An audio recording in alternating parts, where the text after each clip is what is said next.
ये सारी ही घटना घटी 13 जुलाई 2024 को, जब यूपी के मुरादाबाद में एक घर में रात को करीबन 1-1:30 बजे दो लोग आ घुसते हैं। ये घर अनिल चौधरी का था। वो लोग आकर उसके ऊपर हमला करने लगते हैं और अनिल चौधरी की वाइफ तनु चौधरी उन्हें देखकर काफी बुरे तरीके से चिल्लाने लगती है। कुछ ही देर बाद उनकी बेटी भी जाग जाती है और उन दो लड़कों में से एक लड़का वहां से भाग जाता है, लेकिन दूसरा अभी भी अनिल चौधरी के ऊपर हमला कर रहा था। और जब उसे ये लगने लगा कि कुछ ही देर बाद तो इनके आस पड़ोस में रहने वाले सारे लोग यहाँ पर आ जाएंगे, क्योंकि अब ये महिला चिल्ला रही है, तो वो भी वहां से भागने लगता है। लेकिन वो ज्यादा दूर तक नहीं जा पाया, जबकि बीच में ही लड़खड़ाकर वहीं पर गिर जाता है। तनु चौधरी के चिल्लाने की आवाजों को सुनकर उनके सारे ही पड़ोसी वहां पर उनके घर पर आ पहुंचते हैं और उन्हीं में से कुछ लोगों ने पुलिस वालों के पास कॉल कर दिया। पुलिस वाले भी इनके घर पर आ पहुंचते हैं और यहाँ पर आकर पुलिस वालों ने देखा कि तनु चौधरी का, इसके परिवार वालों का रो रो कर काफी ज्यादा बुरा हाल हो चुका है, क्योंकि अनिल चौधरी का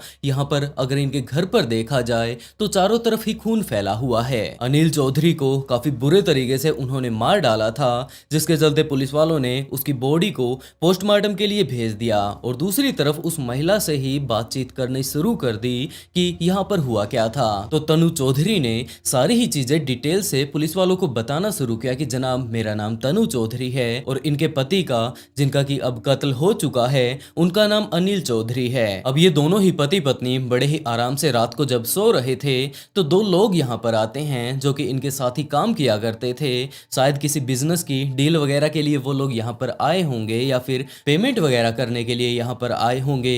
जैसे ही उसके पति जाकर उनसे मिलते हैं, वो लोग यहाँ पर इनके रूम में आते हैं तो उन्होंने इसके ऊपर हमला करना शुरू कर दिया। और जब तक वो कुछ समझ पाती, उन्होंने काफी बेरहमी से इनके ऊपर काफी सारे हमले कर दिए थे। अब ये घबरा चुकी थी, जिसके बाद ये चिल्लाने लगती है और आस पड़ोस के सारे ही लोग यहाँ पर आ पहुंचते हैं और बाद में वो दोनों ही यहाँ से भाग जाते हैं। पुलिस वाले अनिल चौधरी के बारे में जो कुछ भी वो लोग पता लगा सकते थे, वो लोग पता लगाने की कोशिश करते हैं और उन्हें पता चलता है कि अनिल चौधरी पीतल के यहाँ के काफी बड़े एक व्यापारी हैं और बिजनेस के सिलसिले में काफी सारे लोग इनके पास आते रहते हैं। लेकिन ये बात काफी ज्यादा अजीब है कि रात के अब करीबन 2 बजने वाले हैं, इस टाइम ये किस तरीके की डील कर रहे थे। और हो ना हो, ये सारा का सारा जो मामला है ये सिर्फ बिजनेस से नहीं जुड़ा हुआ है। और उसके बाद पुलिस वालों की नजर अनिल चौधरी की बेटी पर पड़ती है, जो कि वहीं पर खड़ी हुई थी। तो एक दो पुलिस वाले उसे एक दूसरे रूम में लेकर जाते हैं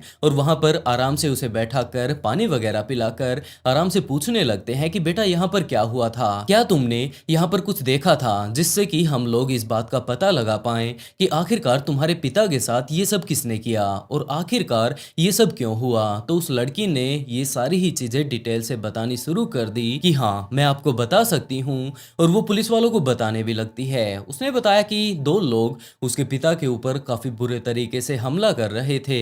एक कोने में खड़ी होकर उसकी माँ काफी बुरे तरीके से रो रही थी, उन्हें कुछ भी समझ नहीं आ रहा था। और ये सारा ही मंजर देखकर मैं भी काफी ज्यादा घबरा जाती हूँ। और उसके बाद उसने देखा कि यहाँ पर आसपास में जिस भी जगह पर वो देख रही है, वहां पर काफी सारा खून फैला हुआ है और इन दोनों ही लोगों ने उसके पिता को मार डाला है। लेकिन इसी इन्वेस्टिगेशन के बीच और जब उस बच्ची से पुलिस वाले पूछताछ कर रहे थे, तो उस बच्ची ने कुछ एक ऐसी बातें बताई जिसके चलते पुलिस वालों के दिमाग में अब खटकने लगा था कि हो ना हो जो कातिल है वो इनके काफी ज्यादा नजदीक का है। क्योंकि अनिल चौधरी की बेटी मानवी ने यह बात बताई कि जो वो कातिल थे जो कि यहाँ पर आए थे, वो कन्हैया मामा के यहाँ पर काफी बार उसने देखे हैं। जब भी वो अपने काम पर जाती है या फिर कहीं पर भी उसे बाजार में जाना पड़ता है, तो काफी बार उसने ये चीज देखी है कि ये दोनों के दोनों कातिल जो कि आज रात उनके घर पर आए हैं, वो बहुत बार उसने कन्हैया मामा के यहाँ पर देखे हैं। मैंने देखा था कि पापा जी यहाँ पे कमरे में आके बैठ गए, लेटा दिया है उनको, और दो लोग आए थे, उनके चाकू मारे थे यहाँ पे, पता नहीं कहाँ कहाँ मारा था, और पूरे कमरे में ब्लड ब्लड हो गया था। और उन दोनों का नाम मोहित और अमोद था। मैं ट्यूशन जाती थी, वो मिलते। पापा जी को जानते थे वो? नहीं, जानते नहीं थे पापा जी को वो? पापा जी भी नहीं जानते थे। तो उन्होंने क्या कहा था पापा जी से, कैसे आए अंदर वो अंदर? उन्होंने फोन करा था, कहा था कि पैसे फर्म के पैसे लेने आ जाओ, हम बाहर खड़े हुए हैं, बस इतना ही देखा था। आप कहाँ थे उस वक्त जब पापा जी के साथ ये सब हो रहा था? मैं सो रही थी, पापा जी चिल्ला रहे थे और रो रहे थे।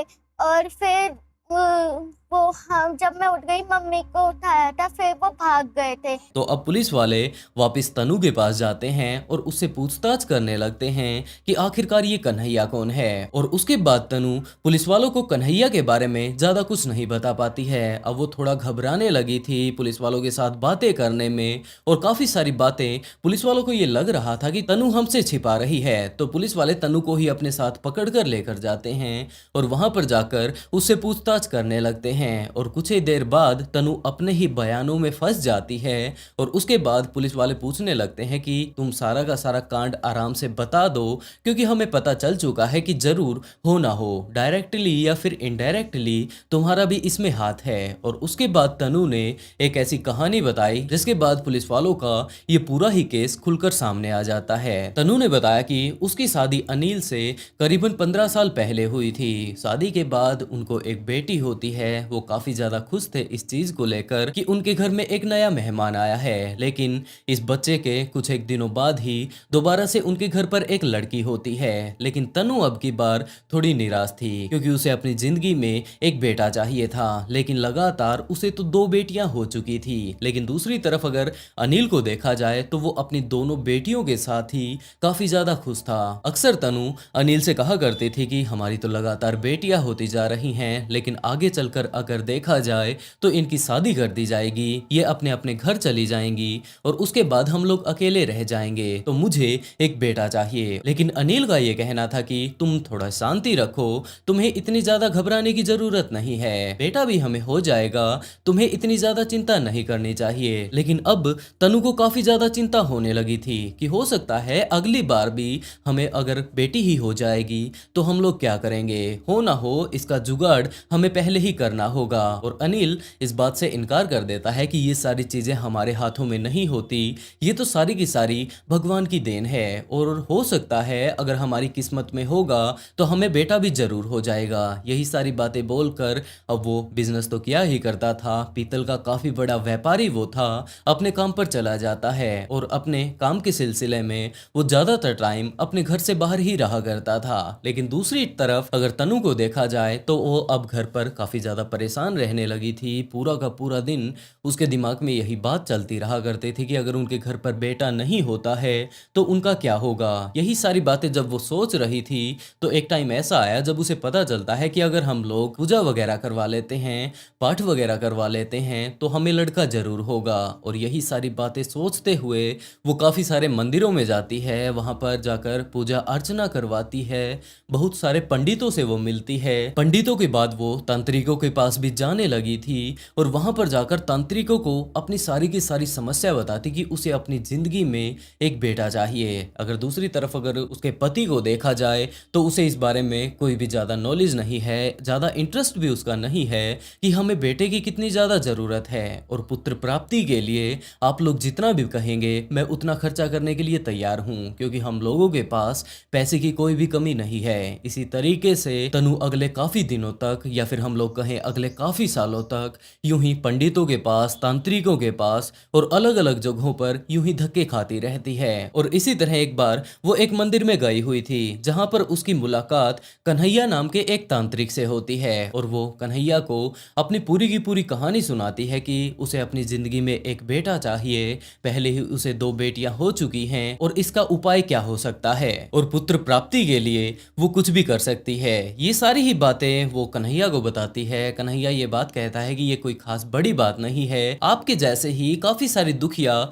यहाँ पर पहले भी आ चुकी हैं और मैंने उनकी मदद की है तो मैं आपकी मदद भी कर सकता हूँ। ये बात बोलकर कन्हैया उसे वहीं पर मंदिर में लेकर जाता है, काफी सारे हवन वगैरह वो उसके साथ करता है और काफी सारी विधियां वो उसे बताता है और लगातार ये बात कहता है कि अब अगर आपको बेटा ही चाहिए तो 1-2 बारी में तो काम बनने से रहा, तो अक्सर आपको यहाँ पर आकर पूजा अर्चना करनी बढ़ सकती है। और इसके अलावा काफी तरह के अलग अलग कर्म कांड हम लोग यहाँ पर करने वाले हैं। तनु इन सारी ही चीजों के लिए तैयार हो जाती है और अक्सर अब वो कन्हैया के पास जाने लगी थी। अगले काफी दिनों तक वो लोग एक दूसरे के साथ काफी सारा टाइम बिताते हैं। और दूसरी तरफ जब अनिल को इन सारी ही चीजों के बारे में पता चलता है कि उसकी पत्नी पुत्र प्राप्ति के लिए कुछ इस तरीके के काम कर रही है, तो वो अपनी पत्नी को समझाता है कि इन सारी ही चीजों में हम लोग बिल्कुल भी कुछ भी नहीं कर सकते हैं, ये सारी की सारी भगवान की देन होती है और तुम अपना कीमती टाइम और पैसा इन सारी ही चीजों में बर्बाद मत करो। तनु इस बात को सुनकर हाँ भर भी लेती है,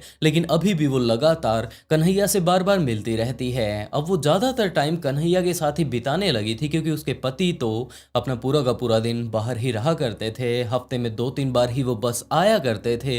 और अब पूरा का पूरा दिन जब वो अपने घर पर अकेली रहा करती थी, तो पुत्र प्राप्ति तो उसे करनी ही थी, तो अपना ज्यादातर टाइम वो कन्हैया के साथ बिताया करती थी। कन्हैया बीच बीच में इनके घर पर भी आया करता था और अपना काफी सारा टाइम ये इनके घर पर बिताया करता था। तो तनु ने अपने दोनों ही बेटियों को ये बात कहनी शुरू कर दी कि जो ये हर रोज बंदा अपने घर पर आता है, ये कोई और नहीं जबकि तुम्हारा मामा है, इसका नाम कन्हैया मामा है। उसने ये सारी ही चीजें अपने पड़ोस वालों को भी बताई कि ये मेरा भाई है, कुछ इस तरीके से हम दोनों की रिश्तेदारी है। जो कुछ भी उसे बताना था वो सारी ही चीजें वो बता देती है, क्योंकि नॉर्मली तौर पर कोई व्यक्ति किसी के घर पर जाता है तो आस पड़ोस वालों को ये सारी ही चीजें पता चल जाती हैं और वो लोग सवाल जवाब करेंगे कि हमारे आस पड़ोस में ये सब क्या चल रहा है। तो इस रिश्ते को पहले ही तनु ने नाम दे दिया था। और अब जब ये लोग एक दूसरे के साथ ज़्यादा से ज़्यादा टाइम बिता रहे थे, तो ये आपस में एक दूसरे के बहुत ज़्यादा नज़दीक आ जाते हैं। और उसके बाद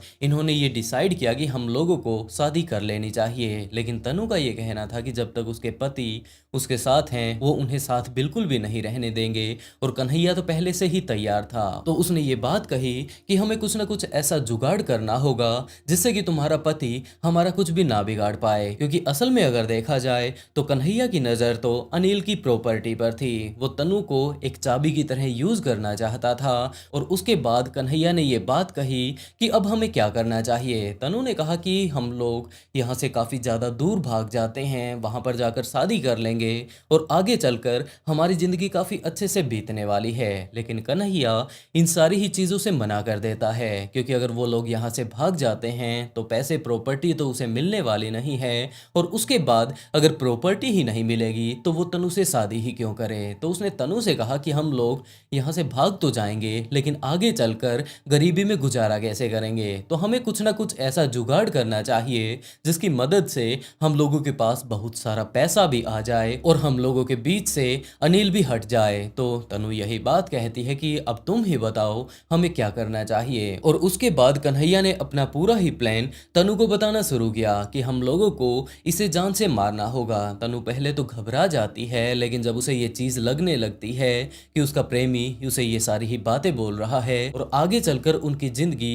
काफी ज्यादा अच्छी बनने वाली है, तो वो भी इस चीज के लिए तैयार हो जाती है। लेकिन तनु के दिमाग में अभी भी ये बात थी कि इस काम को अंजाम कौन देगा। तो कन्हैया ने कहा कि मेरे 2 चेले हैं, मोहित और आमोद, वो इस काम को अंजाम दे सकते हैं। वो तुम्हारे घर पर जाकर तुम्हारे पति को निपटा सकते हैं, लेकिन उसमें मदद तुम्हारी भी चाहिए होगी। तनु इस चीज के लिए बिल्कुल तैयार हो जाती है और उन लोगों ने आपस में बैठकर ये प्लान बनाना शुरू किया। और उस प्लान के मुताबिक कन्हैया अपने उन दोनों चेलों को वहां पर उनकी गली के बाहर लेकर आ जाता है। बाइक पर लेकर वो उन्हें आ चुका था और उसके बाद उन दोनों ही चेलों को उनके घर पर भेज देता है। दूसरी तरफ अगर तनु को देखा जाए तो उसने रात को खाने के दौरान अपने पति को थोड़े नशे की दवाई दे दी थी और जो अपने घर का मेन दरवाजा था उसने उसे खुला छोड़ दिया था। जिसके बाद मोहित और आमोद इनके घर पर जा पहुंचते हैं। वहां पर ये दोनों के दोनों हथियार वगैरह अपने लेकर गए थे, जो कुछ भी वो लोग ले जाना चाहते थे, चाकू वगैरह। और जब वो लोग अनिल के रूम में पहुंचते हैं, क्योंकि उसकी पत्नी ने पहले ही यहाँ पर सारा का सारा सिस्टम तो जचा ही रखा था, तो वहां पर पहुंचने के बाद वो लोग अनिल के ऊपर हमला करने लगते हैं। अनिल थोड़ा हाँ तो चिल्लाता है, लेकिन उसके बाद उसके ऊपर इतने ज्यादा लगातार वो लोग हमले कर देते हैं कि अनिल वहीं पर अपनी जान गंवा देता है। लेकिन अनिल जब चिल्ला रहा था तो उसके चिल्लाने की आवाज से उसकी बेटी की नींद खुल जाती है, जिसके बाद वो उनके कमरे में आती है और यहाँ का मंजर देखकर वो बहुत ज्यादा घबरा जाती है। उसकी बेटी ने देखा कि उसकी माँ एक कोने में खड़ी हुई है और वो काफी बुरे तरीके से चिल्ला रही है। दरअसल वो चिल्लाना तो नहीं चाहती थी, लेकिन जब तनु ने ये चीज देखी कि उसकी बेटी यहाँ पर आ चुकी है, वो कातिलों के जस्ट साइड में ही खड़ी है और अगर वो नहीं चिल्लाती है तो उसकी बेटी को ये बात पता चल जाएगी कि जो उसके पिता का कत्ल हो रहा है और जो ये कातिल यहाँ पर आए हुए हैं उनकी माँ इन कातिलों से मिली हुई है। तो वो भी वहीं पर चिल्लाने लगती है और उनकी चिल्लाहट को सुनकर उनके पड़ोसी आने लगते हैं। मोहित तो तुरंत वहां से भाग जाता है तनु के जस्ट चिल्लाते ही, लेकिन दूसरी तरफ आमोद को देखा जाए तो वो अभी भी अनिल के ऊपर हमले कर रहा था और इसी हमले के दौरान हड़बड़ाहट के चक्कर में वो खुद की ही हाथ की नस काट लेता है, जिसके बाद उसके शरीर से भी काफी सारा खून बहने लगता है और जब वो यहाँ से भाग कर गया था उसका काफी सारा खून यहीं पर गिर जाता है। उसके बाद वो बाहर चला तो जाता है, लेकिन ज्यादा दूर तक नहीं जा पाया क्योंकि ज्यादा खून बह जाने के कारण, खून की कमजोरी के कारण उसे चक्कर आने लगते हैं। बीच में ही कहीं पर भी वो गिर जाता है और वहां पर गिरने के बाद उसके सारा का सारा ब्लड लॉस हो जाता है और वो भी वहीं पर अपनी जान गंवा देता है। और जब पुलिस वाले यहाँ पर आए थे अनिल चौधरी की, उन्होंने डेड बॉडी को हिरासत में अपने ले लिया था। यहाँ आसपास में थोड़ी इन्वेस्टिगेशन पुलिस वाले कर रहे थे तो उस टाइम उन्हें वहां पर एक डेड बॉडी और मिली थी और वो आमोद की ही थी, जो कि इसके ऊपर हमला करके यहाँ से भाग रहा था। और अनिल की बेटी ने पहचान लिया था कि ये तो वही बंदा है जो कि उसके पिता के ऊपर हमला करके यहाँ से भाग रहा था। तो पुलिस वालों के दिमाग में उस टाइम पहले तो ये कंफ्यूजन आ रहा था कि दो कातिल यहाँ पर आए, उनमें से एक कातिल तो बाहर मरा पड़ा है, तो क्या जो उसके साथ यहाँ पर आया था उसने ही उसे मार डाला। इसी तरीके के काफी सारे कंफ्यूजन उन लोगों के दिमाग में थे। लेकिन जब तनु ने ये सारी ही चीजें पुलिस वालों को बताई तो पुलिस वालों को सारा मामला समझ में आ चुका था और उसके बाद मोहित को भी गिरफ्तार कर लिया जाता है। तनु भी इस टाइम पुलिस की गिरफ्त में पहले से ही थी। तो अब कन्हैया को ढूंढा जाता है और कुछ इस तरीके से एक पत्नी ने अपने ही पति को मरवा डाला। पता नहीं इसका मेन कारण तो क्या था, क्योंकि उसका पति उसे काफी ज्यादा प्यार किया करता था, ये खुद तनु बोल रही थी। लेकिन दूसरी तरफ अगर उसका पति उसे प्यार कर ही रहा था तो वो कन्हैया के पास क्यों गई थी? इन सारी ही चीजों का जवाब ना तो पुलिस वालों के पास है और ना ही किसी और के पास। अगर आप लोग इस बारे में कुछ भी जानते हो या फिर अंदाजा लगा सकते हो कि तनु ने ऐसा क्यों किया तो अपनी राय कमेंट बॉक्स में जरूर बताइएगा। और इसके साथ साथ ये भी बताएं कि क्या आप लोग इस केस के बारे में और कुछ भी जानते हैं। अगर पता हो तो अपनी राय कमेंट बॉक्स में जरूर बताएं ताकि और लोगों को भी पता चल पाए कि इस केस में और क्या क्या हुआ था। टाइम था 27 जुलाई 2024 का, जब पुलिस वालों के पास एक कॉल आता है और फोन करने वाले ने ये बात बताई कि जनाब नवी मुंबई के इस इलाके में यहाँ पर एक डेड बॉडी पड़ी हुई है, तो आप लोग जल्दी से जल्दी यहाँ पर आ जाइए क्योंकि यहाँ पर इस डेड बॉडी के आसपास काफी सारे कुत्ते इस टाइम इकट्ठा हो चुके हैं और वो कुत्ते बड़े ही बेरहमी से इस डेड बॉडी को नोच खसोट रहे हैं। ये सारी ही बातें सुनते ही पुलिस वाले तुरंत वहां पर जा पहुंचते हैं। उस बॉडी की जब जाकर पुलिस वालों ने हालत को देखा तो वो काफी ज्यादा बुरी हो चुकी थी क्योंकि इसे मरे हुए करीबन 2 से 3 दिन बीत चुके थे। जिसके बाद पुलिस वालों ने उस डेड बॉडी को अपने कब्जे में ले लिया और उसे पोस्टमार्टम के लिए पुलिस वालों ने भेज दिया। और अब पुलिस वाले इस बारे में सोच रहे थे कि क्या यहाँ पर ये कोई नॉर्मल हादसा घटा है या फिर इस लड़की को किसी ने बड़ी ही बेरहमी से मार डाला है, क्योंकि अगर इसके पहली नजर में अगर शरीर पर लगे हुए घावों को देखा जाए तो वो तो काफी बुरे तरीके से लगे हुए हैं और बॉडी की कंडीशन काफी ज्यादा बुरी है। लेकिन जैसे जैसे पुलिस वाले इस केस के ऊपर काम करने लगते हैं, इस लड़की के बारे में पता करने लगते हैं, तो पुलिस वालों के साथ साथ जो कोई भी इस केस के बारे में सुन रहा था उन लोगों के दिमाग में सिर्फ एक ही सवाल उठ रहा था कि आखिरकार ये सब कब तक चलता रहेगा, क्योंकि इसी तरीके के काफी सारे हादसे पहले भी घट चुके थे। जैसे कि सरधा का मामला ले लें या फिर साक्षी का मामला क्यों ना ले लें, यहाँ पर भी कुछ एक इसी तरीके की घटना घटी थी। लेकिन यहाँ पर हुआ क्या था, इन सारी ही चीजों को जानने के लिए तो हमें इस पूरी ही कहानी को डिटेल से जानना होगा। तो चलिए शुरू करते हैं आज की वीडियो कि यहाँ पर क्या हुआ था और कौन थी वो लड़की जिसकी की यहाँ पर डेड बॉडी पाई गई थी। तो ये सारी ही घटना शुरू होती है 25 जुलाई 2024 को, जब नवी मुंबई में अपने परिवार के साथ रहने वाली यशश्री अपने पिता सुरेश से ये बात कहती है कि वो अपने किसी दोस्त से मिलने के लिए जा रही है। उसके पिता ने उससे ज्यादा पूछताछ नहीं की, सिर्फ और सिर्फ यही बात कही कि तुम बेटा आराम से जाना, और यही सारी की सारी नॉर्मली बातें उसे बोलकर वो उसे अपने घर से भेज देते हैं। लेकिन दोपहर का टाइम होता है, अभी तक यशश्री वापस घर पर नहीं लौटी थी। उसके बाद उसके माता पिता ने यही बात सोची कि शाम होते होते वो आ जाएगी, अपने दोस्तों के पास ही तो गई है। यही सारी बातें सोचते हुए अब शाम हो चुकी थी, लेकिन यशश्री अभी भी वापस नहीं आई थी। जिसके बाद उसके पिता ने उनकी माँ से ये बात कही कि जरा पता तो करो कि उनकी बेटी कहाँ पर रह गई। तो यशश्री की माँ ने यशश्री के पास कॉल किया, लेकिन उसका फोन इस टाइम स्विच ऑफ आ रहा था। तो कुछ एक देर बाद दोबारा से वो ट्राई करती हैं, और धीरे धीरे कर जैसे जैसे टाइम बीत रहा था तो उसकी माँ घबराने लगती है। वो जाकर उसके पिता को बताती है कि अभी तक वो लौट कर नहीं आई है, और जब भी वो उसके फोन पर कॉल करती है तो उसका मोबाइल बंद आ रहा है। अब धीरे धीरे कर उसके पिता भी परेशान होने लगते हैं, और आखिर में उन्होंने उनके दोस्तों के पास ही कॉल करना शुरू किया, जिनके कि उनके पास नंबर थे। उन सारे ही दोस्तों से पूछ लेने के बाद उसके पिता को पता चलता है कि जिससे हम लोगों ने फोन करके बात की है उनके पास उनकी बेटी नहीं गई है। अब टाइम और ज्यादा बीत चुका था, रात अब होने लगी थी, और उसके सारे ही परिवार के मेंबर अब काफी ज्यादा घबराने लगे थे। और उसके बाद वो लोग, उनके जितने भी यार दोस्त थे, रिश्तेदार थे, जितने भी उनके और दोस्त थे यशश्री के दोस्तों के पास, लेकिन उन सारे ही लोगों को इस बारे में बिल्कुल भी अंदाजा नहीं था कि यशश्री कहाँ पर चली गई। तो ये ही सारी चीजें देखते हुए कि जितने भी जान पहचान के लोग थे, हम लोगों ने उन्हें जाकर पूछ लिया है। जितनी भी तरीके से हम लोग उसे ढूंढ सकते थे वो लोग हम ढूंढ चुके हैं, तो पता नहीं अब उनकी बेटी कहाँ पर चली गई है। और इसी तरीके से डरते घबराते उसके पिता पुलिस स्टेशन जा पहुंचते हैं, और वहां पर जाकर पुलिस वालों को अपनी सारी ही दुविधा बताते हैं। पुलिस वाले ये बात कहते हैं कि सर आप चिंता बिल्कुल भी मत कीजिए, हम लोग यशश्री को ढूंढ लेंगे। यही बात बोलकर पुलिस वाले दूसरी तरफ अपनी इन्वेस्टिगेशन शुरू कर देते हैं कि 20 साल की लड़की है, कुछ इस तरीके से गायब हो चुकी है। इस कंपनी में वो डाटा एंट्री का काम करती है। जो कुछ भी वो लोग उसके बारे में डिटेल निकाल सकते थे वही सारी डिटेल निकालकर उस लड़की के बारे में छानबीन करने लगते हैं। लेकिन इस घटना को करीबन 2 दिन बीत चुके थे। दूसरी तरफ यशश्री के अगर पिता को देखा जाए तो उन्होंने भी सारी ही उन जगहों पर जाकर तहकीकात कर ली थी जहां पर कि उनकी बेटी जा सकती थी, और जिस भी व्यक्ति के पास वो हो सकती थी उनसे भी उन्होंने पता कर लिया था। लेकिन यशश्री के बारे में उन्हें कुछ भी पता नहीं चलता है। और उसके बाद टाइम आता है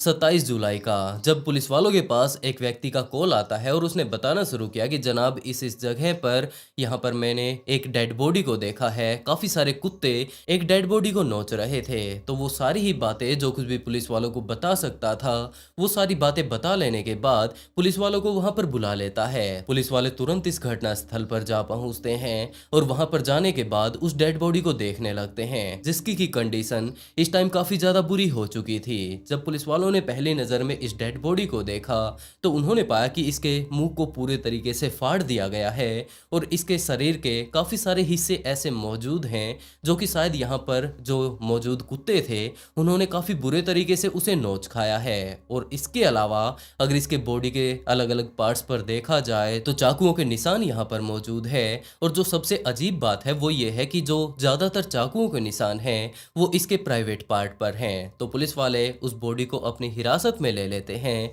और उसके बाद उसे पोस्टमार्टम के लिए भेज देते हैं। और दूसरी तरफ पुलिस वालों को इस बारे में भी पता था कि 2 दिन पहले ही एक लड़की इस तरीके से गायब हो गई थी, तो हो सकता है ये वही लड़की हो। तो पुलिस वाले यशश्री के पिता सुरेश से संपर्क करते हैं और उनके परिवार के एक सदस्य को वहां पर बुला लेते हैं कि हमें एक इस तरीके से डेड बॉडी मिली है, प्लीज आप यहाँ पर आकर इस चीज को देख लीजिए कि ये आपकी बेटी तो नहीं। तो डरे घबराए उनके घर वाले वहां पर जा पहुंचते हैं हॉस्पिटल में, और वहां पर जाने के बाद उन्होंने देखा कि इस डेड बॉडी का चेहरा तो पूरे तरीके से बिखर चुका है। कुत्तों ने काफी हद तक उसे खा लिया था, काफी बुरे तरीके से उसे तोड़ा गया था। तो ये चीजें देखते ही घर वाले पहले ही मानने के लिए तैयार ही नहीं थे कि उनकी बेटी के साथ कुछ ऐसा हो सकता है। तो उन्होंने मना कर दिया कि ये हमारी बेटी नहीं है। लेकिन जैसे ही पुलिस वालों ने उन्हें ये बताना शुरू किया कि जनाब यहाँ पर इसकी बॉडी पर एक टैटू मौजूद है, जिस तरीके के आपने कपड़े बताए थे कि आपकी मिसिंग बेटी ने पहन रखे थे वो कपड़े,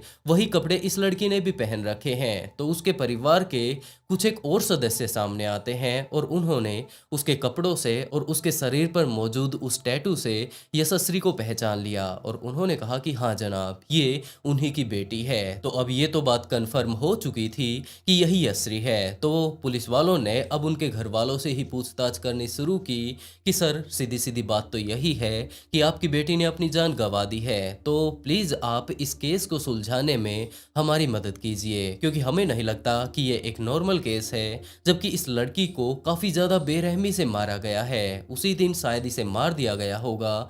बाद में थोड़ी बहुत बारिश यहाँ पर आई थी, बारिश की जब छींटें, बारिश का पानी जब इस डेड बॉडी पर लगता है तो बाद में ये सड़ने लगती है। और उसके बाद तो आप लोग अच्छे से जानते ही हैं कि किस तरीके से कुत्तों ने इस डेड बॉडी पर हमला कर दिया था। तो यशस्वी के पिता ने सारी ही बातें पुलिस वालों को बतानी शुरू की कि मुझे कोई अंदाज़ा नहीं कि इस लड़की के साथ क्या कुछ हुआ होगा, और हाल फिलहाल में हमारी किसी के साथ लड़ाई भी नहीं हुई थी। इसी तरीके की सारी बातें यशस्वी के पिता पुलिस वालों को बता रहे थे।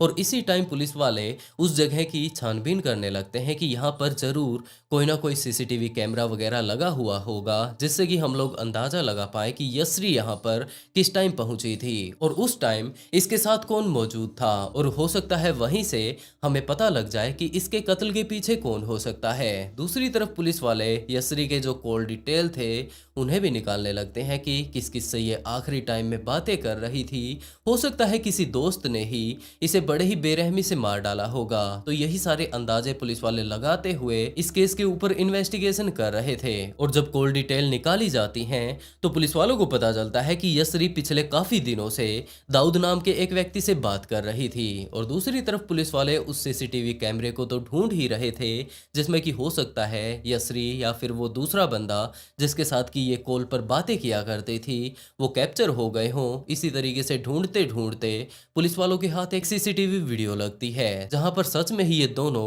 एक कैमरे में कैद हो चुके थे। सबसे पहले तो यशस्वी को हम लोग यहाँ से जाते हुए देख सकते हैं, लेकिन उसके जाने के कुछ एक देर बाद ही पीछे पीछे दाऊद भी वहां से गुजरता है। तो अब पुलिस वाले यशस्वी के घर वालों से ही पूछते हैं कि क्या आप इस लड़के को जानते हैं। और उसके बाद यशस्वी के पिता ने पूरी ही कहानी डिटेल से बतानी शुरू की कि हाँ जनाब, इस बंदे को मैं काफ़ी अच्छे से जानता हूँ। दरअसल घटना ये घटी थी, उस टाइम यशस्वी 14 से 15 साल की रही होगी। उस टाइम ये अपने स्कूल में जाया करती थी और उसी टाइम यशस्वी की मुलाकात दाऊद नाम के इस लड़के से हुई थी। इस लड़के ने बहला फुसला कर यशस्वी को अपने झांसे में ले लिया और वो इससे चिकनी चुपड़ी बातें किया करता था। और पता नहीं इस लड़की के दिमाग में भी क्या बात आई। वैसे तो हमें तो यही लगता है कि ये उस टाइम काफ़ी ज़्यादा छोटी थी, अच्छे भले का इसे बिल्कुल भी पता नहीं था और यही कारण है कि ये दाऊद की बातों में आ जाती है। वो अक्सर इससे मिलने के लिए बाहर ही आया करता था, हमें इस बारे में बिल्कुल भी नहीं पता था। लेकिन जब भी वह इससे मिलने आता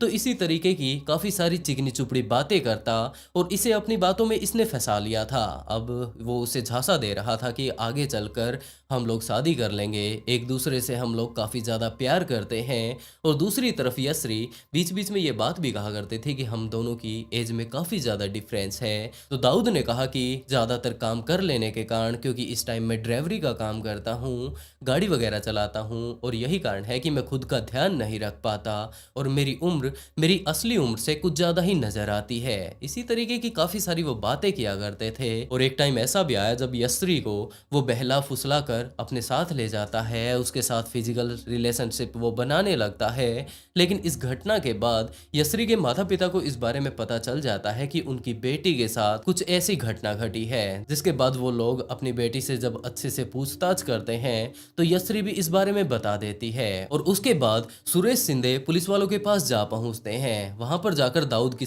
सारी बातें वो लोग बताते हैं और लड़की इस टाइम माइनर थी, जिसके कारण दाऊद को गिरफ्तार कर लिया जाता है। दाऊद को गिरफ्तार कर जेल भेज दिया जाता है। ये टाइम 2019 का था और उसके बाद 2020 में कोरोना काल आ जाता है और कोरोना काफी ज्यादा फैल जाने के कारण इसे भी रिहाई दे दी गई थी। इसे जमानत पर छोड़ दिया गया था और उसके बाद ये कर्नाटक चला जाता है और कर्नाटक जाकर ये कुछ काम धंधा करने लगता है। लेकिन अब अगर देखा जाए तो ये इसकी जिंदगी में दोबारा से आ चुका था। हमें इस बारे में बिल्कुल भी नहीं पता था, लेकिन जिस तरीके से इसकी कॉल डिटेल निकाली गई है, इसके बारे में हम लोगों ने जो वो सीसीटीवी वीडियो देखा था उसके हिसाब से तो ये इसकी जिंदगी में दोबारा से आ चुका था। इसने दोबारा से इसे बहला फुसला लिया होगा और अब का अगर देखा जाए तो सारा का सारा मामला आप लोगों के सामने ही है। ये सारी बातें पता चलते ही पुलिस वाले दाऊद को ढूंढने लगते हैं, लेकिन वो इस टाइम अपने घर से फरार था, जिसके चलते पुलिस वाले उसके घर वालों को अपने साथ पुलिस स्टेशन ले आते हैं और उनसे पूछताछ करने लगते हैं। लेकिन अभी भी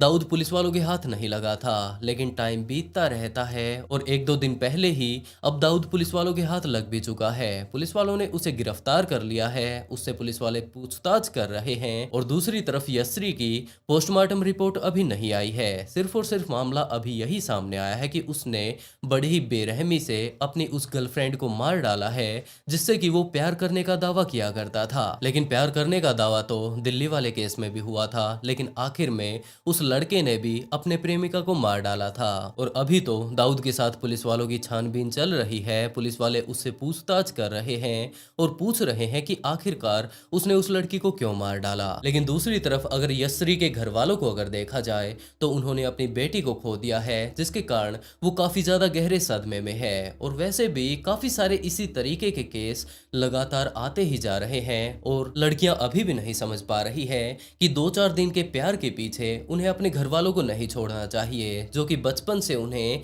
इस तरीके से पाल रहे हैं, उनकी हर एक जरूरत को वो लोग पूरा कर रहे हैं, तो उनसे ज्यादा उन्हें कौन प्यार कर सकता है। और इस तरीके से किसी अननोन व्यक्ति के साथ प्यार करके उनके प्यार के झांसों में आकर काफी सारी लड़कियां इसी तरीके से अपनी जान गंवा देती हैं। अब काफी सारे लोग ऐसे मौजूद हैं जो कि धरना प्रदर्शन कर रहे हैं। धरना प्रदर्शन करने वाले लोग जरूर सरकार के ऊपर दबाव बनाकर इस लड़के को सख्त से सख्त सजा दिलवा देंगे, लेकिन ये सारे के सारे क्राइम तब तक नहीं रुकने वाले जब तक कि ये प्यार करने वाले लोग अपने घर वालों से ज्यादा अपने लवर पर भरोसा करना बंद नहीं कर देते, क्योंकि इसी तरीके के केस अब तो लगातार बढ़ते ही जा रहे हैं। टाइम था 27 अक्टूबर 2018 का, जब एक महिला अपने पति के पास कॉल करती है और वो उन्हें बताती है कि उन्होंने उसके लिए करवा चौथ का व्रत रखा है और वो जितना जल्दी हो सके वापस घर पर आ जाए। उसका पति भी इस चीज को लेकर काफी ज्यादा एक्साइटेड था और वो अपनी पत्नी से ये चीज पूछता है कि मैं जल्दी वापस आ तो जाऊंगा, लेकिन तुम्हारे लिए मैं क्या क्या लेकर आऊं। तो उसकी पत्नी ने दोबारा से अपने पति से यही बात कही कि मुझे कुछ भी नहीं चाहिए, बस आप टाइम से घर पर आ जाइएगा। और इस घटना के कुछ ही देर बाद उसका पति घर पर आ भी पहुंचता है, लेकिन उसके घर में पता नहीं उस टाइम क्या ऐसी घटना घटी कि इस घटना के कुछ ही देर बाद वो महिला बैल्कनी में आती है और उसके बाद नीचे छलांग लगा देती है। इस बारे में उस टाइम तक किसी को कोई अंदाजा नहीं था कि ऊपर इन दोनों के बीच आखिरकार ऐसी क्या घटना घटी। और दूसरी तरफ वो व्यक्ति भागता भागता सीढ़ियों से नीचे की तरफ आता है, सबसे नीचे आकर अपनी पत्नी को संभालने लगता है, क्योंकि इस टाइम वो लोग 8वें माले पर रहा करते थे। नीचे आकर वो अपनी पत्नी की बॉडी को संभालने लगता है और रोते रोते ये बात कहता है कि आखिरकार तुमने क्या कर लिया। तब तक वहां पर मौजूद सोसाइटी वाले सारे ही इकट्ठा हो चुके थे और उनमें से कुछ एक लोगों ने पुलिस वालों के पास कॉल कर दिया। तब तक गुड़गांव की पुलिस वहां पर जा पहुंचती है उस बिल्डिंग के पास और वहां पर जाकर इस सारे ही मामले को चेक करने लगती है कि आखिरकार यहाँ पर घटना क्या घटी थी। और उस व्यक्ति से पूछना शुरू किया कि हाँ भाई, आखिरकार तुम्हारे घर के अंदर ऐसा क्या चल रहा था जिसके चलते ये महिला यहाँ पर नीचे आन गिरी। तो उस व्यक्ति ने, जिसका कि नाम विक्रम था, उसने बताना शुरू किया कि जनाब ये मेरी पत्नी दीपिका है, हम दोनों की ऊपर बहस थोड़ी हो गई थी और उसका खास कारण ये था कि आज इसने व्रत मेरे लिए रख रखा था, करवा चौथ की ये व्रती थी। इसने मुझे जल्दी यहाँ पर अपने घर पर बुलाया था, लेकिन मैं यहाँ पर टाइम से नहीं आ पाया, जिसके कारण दौरान इसके और मेरे बीच काफ़ी ज़्यादा बहस शुरू हो जाती है। ये मुझसे बहुत ज़्यादा गुस्सा थी और बीच बीच में ये बात बोल रही थी कि वो अपने घर पर जाना चाहती है। अब मैं काफ़ी ज़्यादा हारा थका यहाँ पर आया था, जिसके चलते मैं भी ज़्यादा इसके साथ बहस नहीं करता हूँ और मैं यही बात कहता हूँ कि चलो तुम अगर अपने घर पर ही जाना चाहती हो तो मैं तुम्हें छोड़ आता हूँ, क्योंकि मुझे इस बात का अंदाज़ा था कि अगर ये अपने घर पर जाती है तो एक दो दिनों बाद इसका गुस्सा शांत हो जाएगा, उसके बाद ये वापस यहाँ पर आ जाएगी और सारा का सारा मामला ठीक हो जाएगा। लेकिन अगर देखा जाए इसके गुस्से को तो वो इतना ज़्यादा बढ़ चुका था कि ये यहाँ पर बैल्कनी में आती है और 8वें फ्लोर से इसने यहाँ पर नीचे छलांग लगा दी। पुलिस वालों को ये बात लग रही थी कि जो कुछ इस व्यक्ति ने बताया है यही सारा मामला होगा, लेकिन दूसरी तरफ पुलिस वालों को इस बात का भी अंदाजा था कि इस व्यक्ति के अलावा यहाँ पर मौजूद किसी ने और कुछ नहीं बताया है, तो मामला कुछ और भी हो सकता है, जिसके चलते पुलिस वाले इस केस के ऊपर तहकीकात करने लगते हैं और दीपिका के माता पिता जो कि इस टाइम चंडीगढ़ में रहा करते थे उन्हें इस बात के बारे में इन्फॉर्म कर दिया जाता है। दूसरी तरफ विक्रम के माता पिता जो कि यहाँ पर गुड़गांव में ही एक दूसरी जगह पर रहा करते थे उन्हें भी इस बारे में बता दिया जाता है और उन दोनों के ही माता पिता वहां पर आन पहुंचते हैं। वहां पर आने के बाद पुलिस वाले उनके माता पिताओं से भी इस बारे में पूछने लगते हैं कि क्या आप लोगों को जो यहाँ पर ये हादसा घटा है इसके बारे में कुछ पता है और क्या आप लोगों को ये चीज लगती है कि ये एक नॉर्मल हादसा है। तो उन दोनों के ही माता पिताओं ने अपने अपने बारे में सारी ही चीजें बतानी शुरू की जो कुछ भी उन्हें इन लोगों के बारे में पता था। और दीपिका की माता पिता ने बताना शुरू किया कि जनाब इन दोनों की ही मुलाकात 2013 में हुई थी। उनकी लड़की यहाँ पर एक बैंक में जॉब लगी हुई है और अगर उसके पति को देखा जाए तो वो भी यहाँ पर एक कंपनी में लगा हुआ है। जब इनकी शादी नहीं हुई थी तो कहीं पर इनकी मुलाकात हो जाती है, आपस में ये लोग अक्सर मिलने लगे थे, बाद में इन दोनों के बीच प्यार हो गया था और उसके बाद जैसे जैसे टाइम बीतता रहता है तो ये दोनों आपस में शादी करने के बारे में सोचने लगते हैं। हमने यही बात सोची थी कि अगर इन्होंने आपस में एक दूसरे को पसंद कर ही लिया है तो इन्हें शादी कर ही लेनी चाहिए और हम लोगों ने इनकी शादी करवा भी दी थी। शादी के बाद उनके घर पर एक लड़की होती है जो कि इस टाइम 4 साल की है और इनके घर पर इस टाइम एक छोटा सा बच्चा भी मौजूद है जो कि अभी सिर्फ और सिर्फ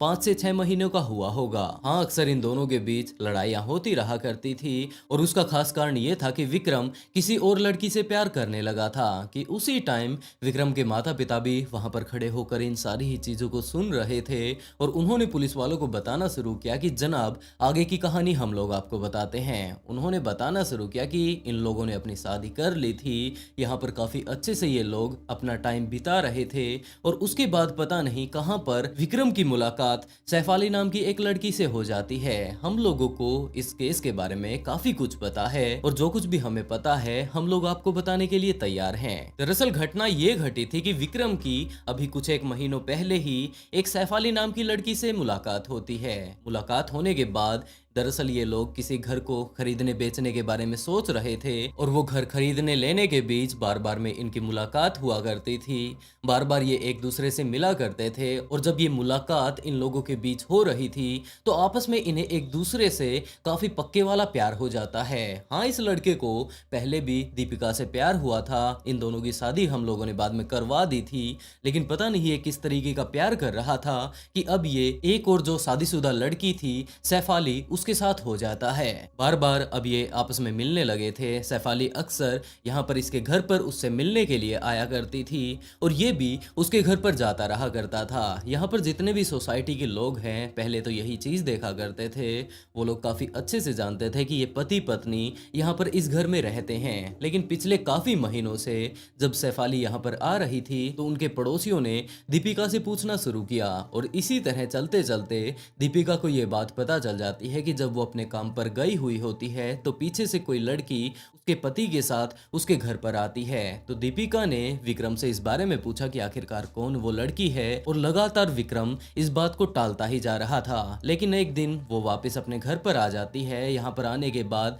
वो उन्हें रंगे हाथों पकड़ लेती है और दीपिका को इन सारी ही चीजों के बारे में पता चल जाता है कि उसका पति जिससे कि वो प्यार किया करती थी, उन लोगों ने लव मैरिज की थी, अब किसी और से प्यार करता है और वो उसे धोखा दे रहा है। तो इन दोनों के बीच लड़ाई होने लगती है और विक्रम भी ये बात कहता है कि मैं एक दिन तुम्हें तलाक दे दूंगा। अब मैं उस लड़की से प्यार करता हूँ, मैं उसके बिना नहीं रह सकता, वो मेरे बिना नहीं रह सकती और हम लोग एक दूसरे के काफी ज्यादा नजदीक आ चुके हैं। इसी तरह इसी बात को लेकर अक्सर इन दोनों के बीच लड़ाई हुआ करती थी और एक टाइम ऐसा भी आया जब सैफ अली और विक्रम एक साथ घूमने के लिए कहीं बाहर जाते हैं। वहां पर करीबन ये लोग 5 से 6 दिन बिताते हैं और यहाँ पर इसी मुलाकात के समय जब ये लोग काफी अच्छा टाइम एक दूसरे के साथ बिता रहे थे तो इन लोगों ने ये प्लान बनाया कि हम लोगों को जल्द से जल्द शादी कर लेनी चाहिए। और इसी तरह का प्लान बनाकर वो लोग वापिस आते हैं। वापिस आने से पहले उन लोगों ने ये बात सोच ली थी कि सैफ अली अपने पति को डिवोर्स दे देगी और दूसरी तरफ विक्रम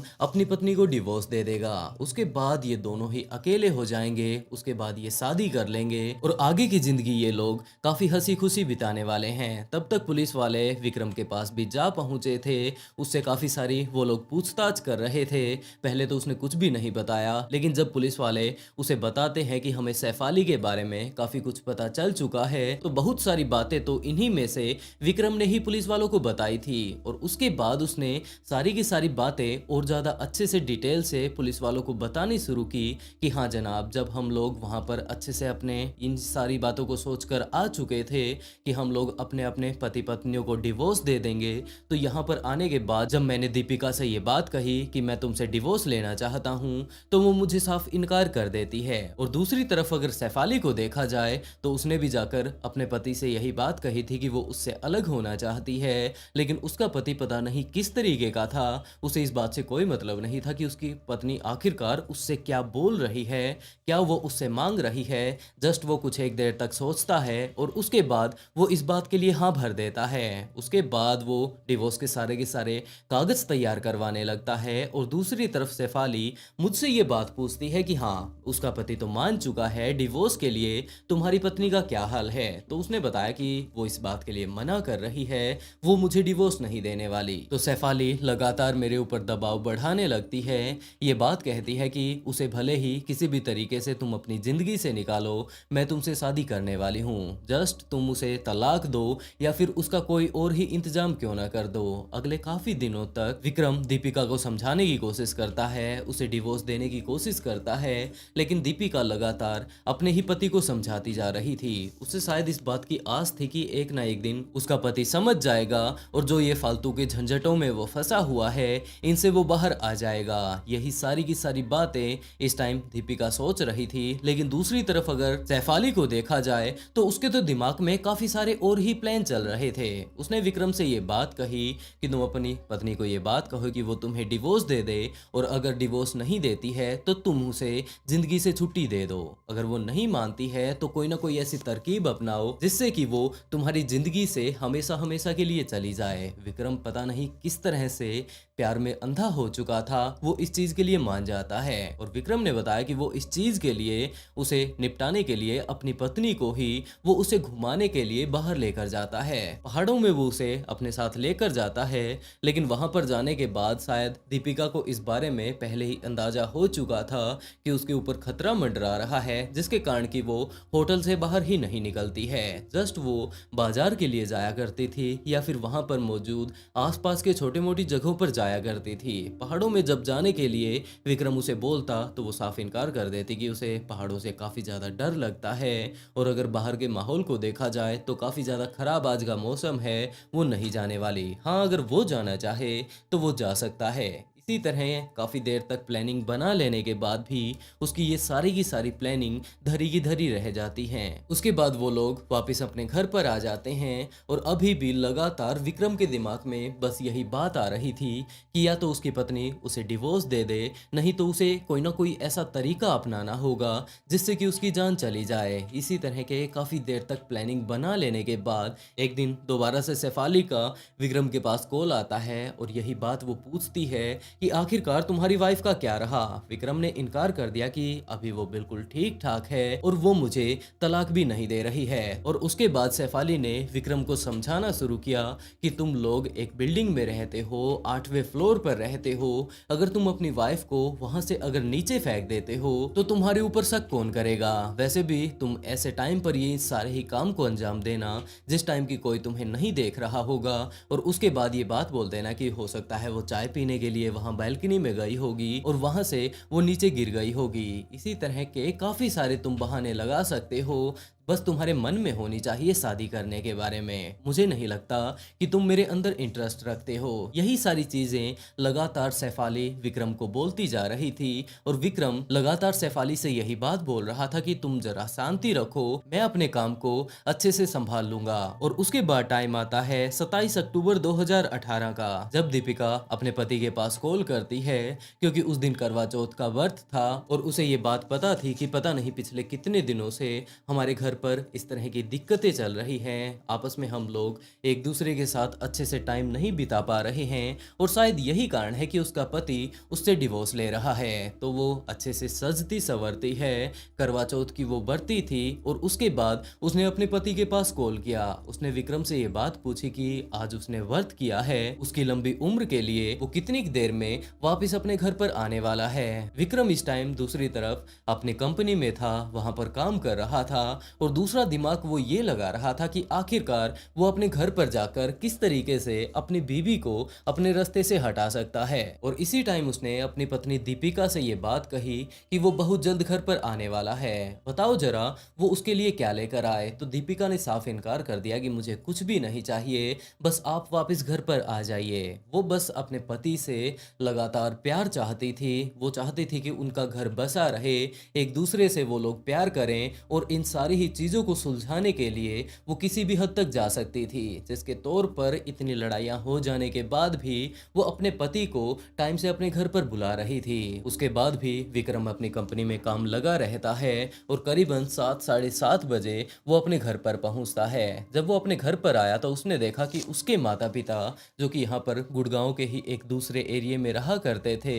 वो लोग उनके घर पर आए हुए हैं। उसकी पत्नी उसके माता पिता की देख रेख कर रही है, खाने पीने की चीजें उनके लिए ला रही है। और इसी तरीके से जब वो लोग लगातार बातें करते जा रहे थे तो इसी बीच विक्रम के माता पिता ने ही विक्रम को ये बात कही कि तुम इस बारे में कभी सोचना भी मत कि तुम दीपिका को तलाक देने वाले हो, क्योंकि ये सारी ही बातें दीपिका ने उसके माता पिता को बता दी थी और ये भी बताया था कि वो किसी और लड़की के चक्कर में फंसा हुआ है, उसके परिवार में इस टाइम काफी ज्यादा दिक्कत चल रही है, तो प्लीज आप अपने बेटे को समझा दीजिए। पता नहीं मैंने काफी देर पहले उसे कॉल किया था लेकिन अभी भी वो यहाँ पर नहीं आया है, तो हो सकता है वो किसी बात को लेकर उससे नाराज हो। यही सारी बातें दीपिका ने विक्रम के माता पिता को कही। विक्रम के माता पिता इस टाइम उसके घर पर आ ही चुके थे और उसके बाद विक्रम ने यही बातें करनी शुरू की कि मैं ऐसा कुछ भी नहीं करने वाला हूँ, आप लोग बेवजह ही परेशान हो रहे हैं। और काफी देर तक यूं ही टाइम बीतने के बाद वो लोग वापस चले जाते हैं। उसके माता पिता अपने घर पर चले गए और उस टाइम तक करीबन समय हो चुका था रात के 9 या 9:30 बजे तक का, जब विक्रम दोबारा से वापस अपने घर से बाहर जाने लगता है। और उस टाइम दीपिका को इस बारे में शक होने लगा था कि अगर ये बंदा कहीं पर जा रहा है तो कहीं और नहीं जा रहा होगा। उसे इस बारे में पता था कि जरूर ये उसी लड़की के पास जा रहा होगा और इन्हीं सारी चीजों को लेकर इन दोनों के बीच दोबारा से लड़ाई हो जाती है। क्योंकि उस टाइम अगर देखा जाए तो सैफाली ने भी विक्रम के लिए करवा चौथ का व्रत रखा था, वो उसका भी व्रत खुलवाना चाहता था, अपनी पत्नी का तो उसने व्रत खुलवा दिया था और इसी के लिए वो यहाँ से जा रहा था। लेकिन जब वो यहाँ से जस्ट जाने ही वाला था तो दीपिका ने उससे पूछ लिया कि वो कहाँ पर जा रहा है। विक्रम ने उसकी बातों में बिल्कुल भी इंटरेस्ट नहीं लिया और वो यही बात कहता है कि उसे बाहर थोड़ा काम है, उसके बाद वो वापस आ जाएगा। लेकिन जिस तरीके के रिलेशन आज के टाइम में सैफाली के बीच और विक्रम के बीच चल रहे थे, उसकी पत्नी दीपिका को पता चल चुका था और इन्हीं सारी चीजों को लेकर इन दोनों के बीच लड़ाई लड़ाई हो जाती है। तो विक्रम दूसरे कमरे में जाकर सैफाली के पास कॉल करता है और ये बात बताता है कि वो नहीं आ पाएगा। सैफाली इस टाइम काफी ज्यादा गुस्से में आ जाती है और ये बात कहती है कि मुझे लगता है तुमसे कुछ भी नहीं हो पाएगा, तुम्हारे बस का कुछ भी नहीं है, अब मुझे ही कुछ करना होगा। और इस तरह की सैफाली की बातें सुनकर विक्रम को काफी ज्यादा गुस्सा आ जाता है और वो वापस अपने घर से बाहर जाने लगता है। दीपिका फिर से उसके साथ लड़ाई करने लगती है और इन दोनों की जब लड़ाई हो रही थी तो ये लोग लड़ते लड़ते बैल्कनी के पास आ पहुंचते हैं। वहां पर आने के बाद विक्रम दीपिका को नीचे फेंकने की कोशिश करता है, लेकिन दीपिका नीचे गिरने से पहले ही विक्रम को पकड़ लेती है। उसने इतने जोर से उसे पकड़ रखा था कि जो उसके नाखून थे वो भी उसे चुभ जाते हैं। लेकिन दूसरी तरफ विक्रम को देखा जाए तो उसके दिमाग में सीधी ही ये बात आ चुकी थी कि उसे तो इसे नीचे फेंकना ही है, जिसके चलते वो उसे पकड़कर जबरदस्ती उसे नीचे फेंक देता है। जैसे ही वो नीचे गिरती है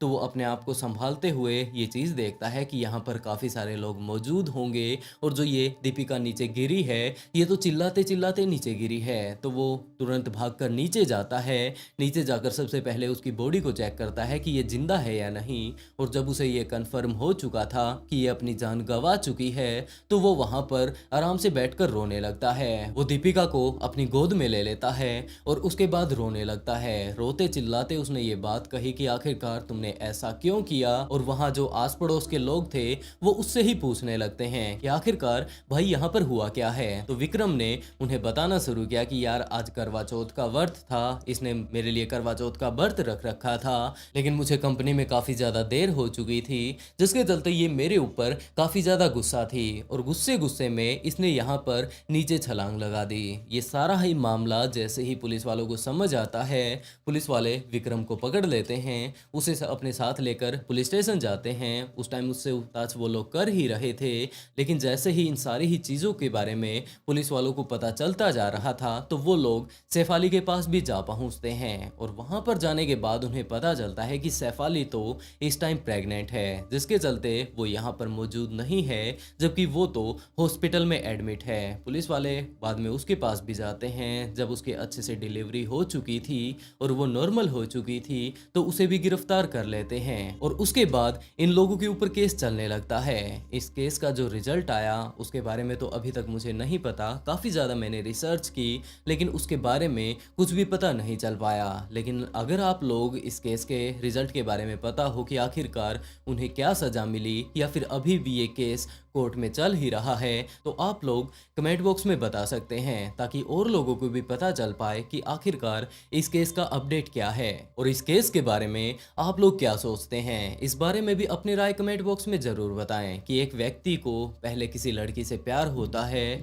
आखिरकार उसके घर वाले उससे शादी भी करवा देते हैं, लेकिन बाद में अगर देखा जाए तो पता नहीं उसके दिमाग में क्या बात आई कि वो किसी और लड़की से जाकर प्यार करने लगता है। बाद में वो उसके साथ शादी करने के लिए बोलता है और वो दूसरी लड़की भी जिसने कि पहले किसी और से लव किया था, बाद में शादी की थी, वो भी अपने पति को छोड़ देती है। और मुझे नहीं लगता कि इन दोनों की शादी अगर हो भी जाती तो ये शादी ज़्यादा दिनों तक टिकने वाली थी, क्योंकि इन्हें बाहर जाकर बाद में किसी और से प्यार हो जाता और ये दोनों ही एक दूसरे को यूं ही छोड़कर चले जाते।